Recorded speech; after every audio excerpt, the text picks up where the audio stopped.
Hi friends, welcome to Dashiraj vlogs.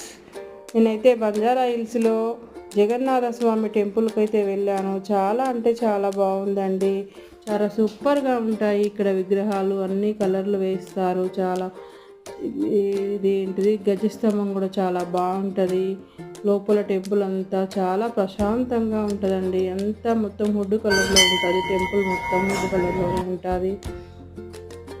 మీకు నచ్చితే like చేయండి, షేర్ చేయండి, సబ్స్క్రైబ్ చేయండి. వెళ్ళాలనుకున్న వాళ్ళు వెళ్ళండి. ప్రశాంతమైన వాతావరణం, ఇలాంటిది చూడాలి కంపల్సరీ. టెంపుల్ చాలా బాగుంది ఫ్రెండ్స్.